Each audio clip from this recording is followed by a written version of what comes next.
नमस्कार, स्वागत है आप सभी का। आप देख रहे हैं एनएमएफ न्यूज। आपके साथ मैं हूं नम्रता चौधरी।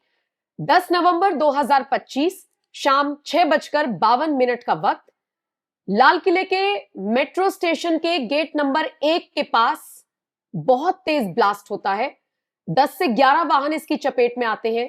8 से 10 लोगों की मौत की खबर, 20 से ज्यादा लोगों के घायल होने की खबर आती है और दिल्ली के साथ साथ पूरे देश में न सिर्फ हाई अलर्ट होता है बल्कि हड़कंप मच जाता है। यह आतंकी हमला था, फिदायिन हमला था। इसको लेकर फिलहाल अभी जांच चल रही है। कुछ भी कहना जल्दबाजी होगी, लेकिन हमला था, बड़ा हमला था, नुकसान हुआ है, सवाल उठ रहे हैं और इसी के साथ साथ जांच भी गहनता से की जा रही है।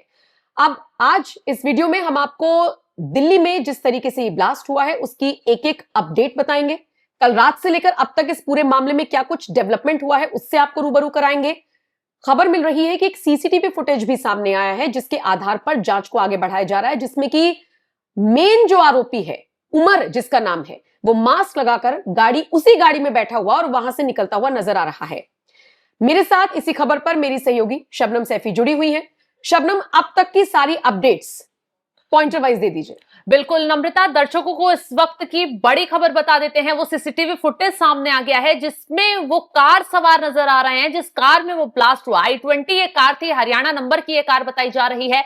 जांच चल रही है कि ये वाकई में फिदायिन हमला था या फिर साजिशन कोई और बड़ा हमला करने की कोशिश की गई थी, क्योंकि कार में बैठा नजर आ रहा ड्राइविंग सीट पर शख्स मास्क लगाए हुए है और उसने कार को कहा जा रहा है कि भीड़ ट्रैफिक के बीच में लेकर गया और उसी दौरान ये हादसा हो जाता है। अब खबर यह आ रही है कि जो ड्राइवर था, जो कार चला रहा था, उसका नाम उमर बताया जा रहा है। पहले ये कार सलमान की थी, सलमान ने नदीम को भेजी, नदीम ने फिर इसको और आगे बेचा। फिर उसके बाद कहा जा रहा है कि उमर तक ये कार पहुंची है। जम्मू कश्मीर पुलवामा तक इसका कनेक्शन जुड़ गया है। अब ऐसे में आशंका ये लगाई जा रही है, क्या ये पाकिस्तान से जुड़ा कोई नेटवर्क यहां ऑपरेट तो नहीं कर रहा था इस गैंग को? क्योंकि आपने कल एक खबर दिखाई थी, एक डॉक्टर पकड़ा गया, अलग अलग इलाकों से जो विस्फोटक है वो बरामद हुए हैं और जांच चल ही रही थी। जांच एजेंसियां हाई अलर्ट पर थी और तभी इस धमाके की खबर सामने आ जाती है, वो भी एक ऐसे इलाके में नम्रता जहां अक्सर भीड़ भाड़ रहती है, जहां लोग शॉपिंग के लिए अक्सर जाते हैं, जहां पर थोक का सामान खरीदने के लिए जाते हैं। और जब ये धमाका होता है तो चारों तरफ अफरा तफरी मच जाती है।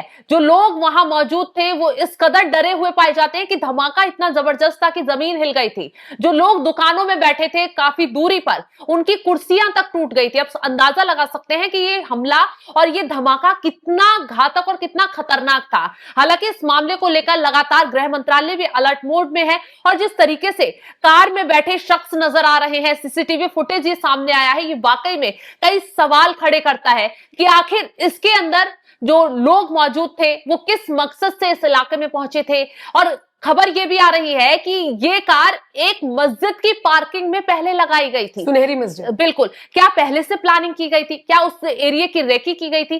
क्या ये रेकी की गई थी कि जब भीड़ इकट्ठा होगी, ट्रैफिक ज्यादा होगा, उस दौरान ये हमला किया जाएगा? लेकिन नम्रता, इसमें यह भी कहा जा रहा है कि जिस तरीके से देश भर में जांच चल रही थी, विस्फोटक पाए जा रहे थे जगह जगह, अलग अलग फरीदाबाद में भी पाए गए, अलग अलग इलाकों में जांच चल रही थी, क्या उसी की हौच पौच में यह हमला किया गया? क्या जांच एजेंसियों को और हैरान परेशान करने के लिए हमला किया गया? इस विषय में अभी जांच चल रही है। फिलहाल अपडेट जो पूरी रात जांच पड़ताल की गई है उसमें यही कहा जा रहा है कि फिदायिन ये हमला हो सकता है और आतंकी नेटवर्क पाकिस्तान का हो सकता है। और जिस तरीके से जांच चल रही है उसमें कहा जा रहा है कि अभी जो लोग कार में बैठे थे उनका पूरा नेटवर्क पता किया जाएगा। वो कहां से थे, कौन थे, किससे कनेक्शन था, किससे उनकी बातचीत हुई और जो लोग उनके कनेक्शन में थे, पूरी जांच पड़ताल उनके फोन कॉल डिटेल की जा रही है।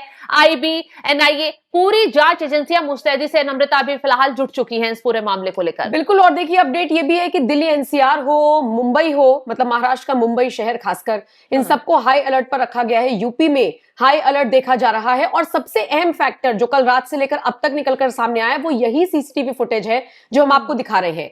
अब देखिए, कुछ रिपोर्ट्स में दावा किया गया है कि पहले गाड़ी अपनी स्पीड में चल रही थी, जो बाकी के सीसीटीवी निकाले गए हैं, और जहां पर ये पूरा अटैक हुआ उससे कुछ दूरी पर गाड़ी स्लो मोशन में हुई है और स्लो मोशन में चलते चलते ही उसमें अटैक हुआ। अच्छा, जो वहां पे चश्मदीद मौजूद है, बल्कि मैं और शबनम आप तो एक वीडियो भी देख रहे थे जिसमें आपने देखा होगा लाल किले के आसपास, चांदनी चौक के आसपास बहुत सारे यूट्यूबर्स लोगों के रिएक्शंस लेते रहते हैं। उन्हीं में से एक लड़का नॉर्मल अपनी बात रख रहा है, शायद कोई पॉलिटिकल मुद्दा रहा होगा, तो राहुल गांधी पर बस चर्चा करता ही है और अचानक से बड़ा ब्लास्ट होता है और उसके बाद भागो कुछ हो गया है, इस तरीके से लोग आपस में बात करते हैं।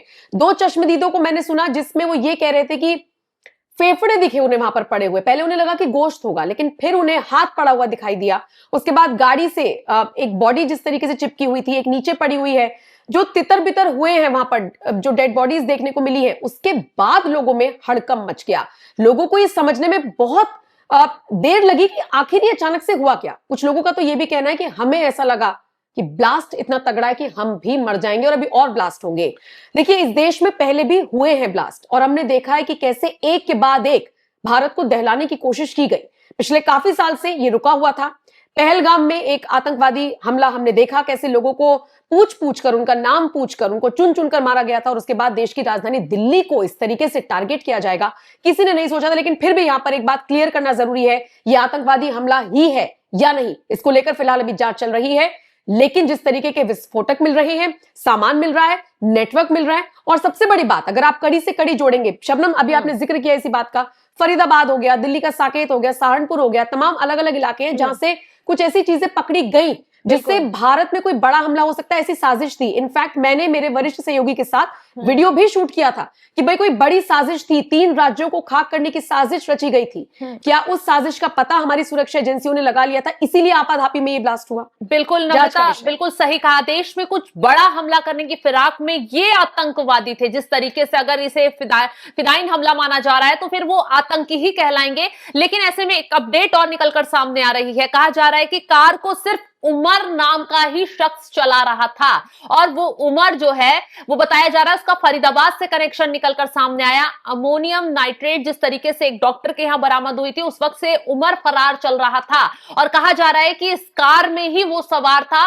और उसी ने जानबूझकर साजिशन ये विस्फोट किया है। और इस हमले में अब डीएनए टेस्ट उस शख्स का कराया जाएगा जिसमें जो कार में जो शख्स मारा गया है, जो विस्फोट हुआ है, जब उसके चीथड़े उड़े जिस तरीके से बताया जा रहा है, तो उसका डीएनए टेस्ट कराकर अब पता लगाया जाएगा कि वाकई में वो वही शख्स उमर था या कोई और था।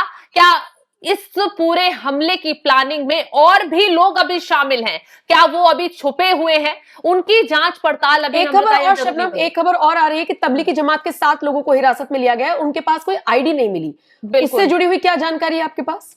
बिल्कुल, ये खबर उत्तर प्रदेश से सामने आ रही है। जैसे कि दिल्ली में लाल किले के पास ब्लास्ट होता है, जगह जगह हाई सिक्योरिटी कर दी जाती है, सेनाएं तैनात हो जाती हैं, पुलिस प्रशासन अलर्ट मोड में आ जाता है और उसी के बाद कहा जा रहा है कि 7 तबलीगी जमात के लोगों को हिरासत में लिया गया है। हालांकि क्यों लिया गया है, उनके पास से क्या चीजें पुलिस प्रशासन को मिली है, ये निकलकर अभी सामने नहीं आया। नम्रता, जांच पड़ताल चल रही है कि क्या वाकई दिल्ली ब्लास्ट के बाद इस कनेक्शन से उन्हें जोड़कर गिरफ्तार किया गया है या फिर मामला कुछ और है। इसकी जांच पड़ताल चल रही है। फिलहाल तो पूरे उत्तर प्रदेश में हाई अलर्ट कर दिया गया है। अयोध्या से लेकर मथुरा, काशी, सभी को हाई अलर्ट मोड में रख दिया गया है। पुलिस पूरी सख्ती से जितने भी संदिग्ध आ जा रहे हैं, जितने भी लोग वाहन या सामान लेकर आ जा रहे हैं, उनकी जांच पड़ताल की जा रही है।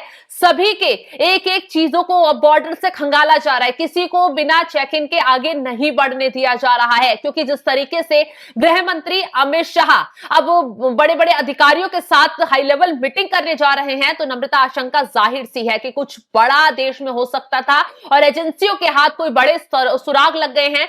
ये धमाका जिस तरीके से हुआ है, उसके बाद जो सबूत मिले हैं, अभी खुलकर एजेंसियों ने पूरी जानकारी सामने नहीं रखी है, लेकिन देखिएगा कुछ बड़ा खुलासा होगा। इसी को देखते हुए इस तरीके की ये बैठकें चल रही हैं और हो सकता है इतिहास के तौर पर कोई बड़ा फैसला भी लिया जाए। नम्रता, चलिए देखने वाली बात होगी। बाकी जो भी अपडेट्स आती रहेंगी, शबनम और मैं आप तक पहुंचाते रहेंगे। आप बने रहिए एनएमएफ न्यूज के साथ। अपडेट्स के लिए हमें देखते रहिए और इसके अलावा आप हमारी वेबसाइट पर जाकर भी क्लिक कर सकते हैं, www.newsnmf.com पर जाइए और वहां पर जाकर आप बाकी अपडेट्स भी ले सकते हैं। नमस्कार।